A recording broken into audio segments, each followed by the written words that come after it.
જય દ્વારકાધીશ ફ્રેન્ડ। તો આજે તો ધનતેરસ છે એટલે હું 4 વાગ્યામાં ઉઠીને રંગોળી બનાવી નાખી, નાસ્તો પણ બનાવી લીધું, બધું જ ઘરનું કામ કરવાનું છે હવે। પણ કરણ ને એના પપ્પાને આ ત્રણેય સૂતા છે અને મારે કરવાનું છે કામ પણ। કેટલું બધું અંધારું છે પણ ભલે અંધારું હોય આપણે કામ તો કરવાનું જ છે। પછી તો બપોર થતાં મેં મંદિર પણ સાફ કરી નાખ્યું અને યુવરાજને કરણને નવરાવીને સૂવાનું કીધું। હવે યુવરાજ તો સૂઈ ગયો, કરણભાઈ જાગે છે ને પછી તો જો મારા મસ્ત મજાના કપડાં પણ ધોઈને મૂક્યા હતા, એ સુકાઈ ગયા છે અને સરસ તડકો પણ છે અને મંદિરમાં પણ મસ્ત સ્વાસ્તિક કરવાનો હતો એ પણ કરી દીધો ને અહીંયા પણ કંકુ પગલાં ને એવું બધું કરવાનું હતું એ બધું કરી દીધું।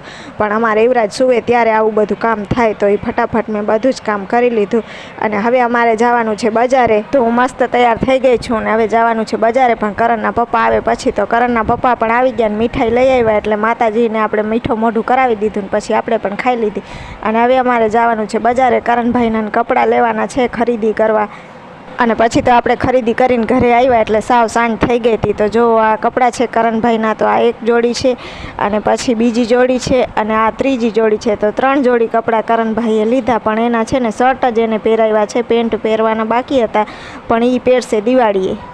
અને પછી તો અંધારું થઈ ગયું એટલે કરણભાઈ અમારે દીવડા લગાડી લીધા અને પછી મેં ધનતેરસની મસ્ત મજાની પૂજા કરી નાખી। તો આજનો વિડીયો આટલો જ, પસંદ આવ્યો હોય તો લાઈક શેર સબસ્ક્રાઈબ।